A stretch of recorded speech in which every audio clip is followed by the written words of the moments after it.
안녕하십니까. 레지스탕스 정광영입니다.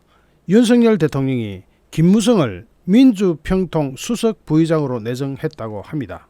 김무성, 유승민 이런 자들이 어떤 행동을 했는지는 다 아시죠. 특히 김무성은 탄핵 전국에서 박지원과 협조를 해가지고 자기 당 대통령을 몰아냈던 사람입니다. 박지원은 2019년 2월 14일 TBS 라디오 김어준의 뉴스공장에 출연해가지고 박근혜 대통령 탄핵 때 우리가 얼마나 어려웠나, 우상호, 노회찬, 박지원 세 사람이 뭉쳐서 새누리당 격파 작전을 만들자고 했다.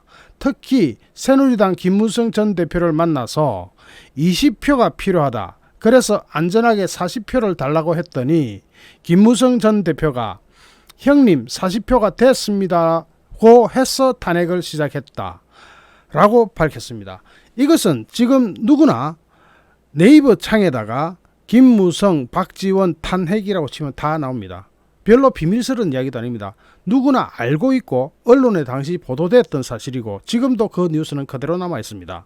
그러면서 박지원은 나중에 분위기가 좋아져서 60표 이상이 확보됐다며 결국 62표 차이로 탄핵이 가결됐다고 당시 상황을 떠올렸습니다.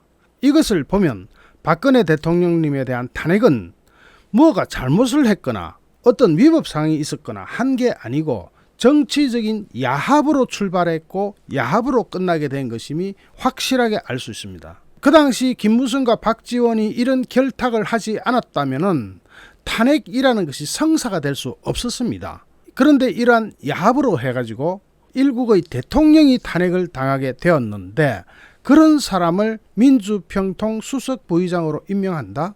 당시 김무성 의원은 페이스북을 통해서 이 사실을 부인했는데 부인하면서 그 가벼운 입을 그만 다물기를 바란다 라고 말했습니다. 이건 무엇이겠습니까? 그런 이야기를 자꾸 떠드냐, 떠들지 마라 이 이야기겠죠. 그 당시 박지원 의원은 자신의 정치적 입지를 위해서 더 이상 동료 국회의원의 명예를 더럽히지 말고 그 가벼운 입을 그만 다물기를 바란다 이렇게 쏘아붙였거든요. 그렇게 해서 보수는 괴멸돼 가지고 문재인 정부를 맞이하게 됐습니다.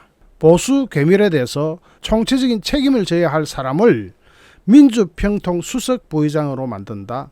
민주평통 수석 부의장은 장관급 이상입니다. 장관급보다 약간 높다고 봐야 됩니다. 장관급 이상으로서 대통령의 오른팔이 가는 자리입니다. 그러면 김무성이 대통령의 오른팔입니까? 그러면 윤석열 대통령은 선거 때는 우리의 도움이 필요했고 지금은 도움이 필요 없다는 이야기입니까? 이렇게 되면 지지율 관리를 어떻게 하려고 이런 조치를 취합니까?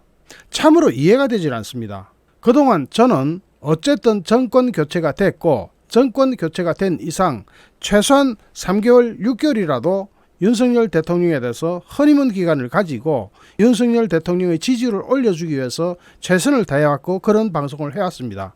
그런데 오늘 이 소식을 들으니까 기가 찹니다. 지금이라도 빨리 이 결정 바꾸셔야 합니다. 그렇지 않으면 지지율, 그나마 남은 보수 우파의 지지율마저도 잃어버리게 됩니다.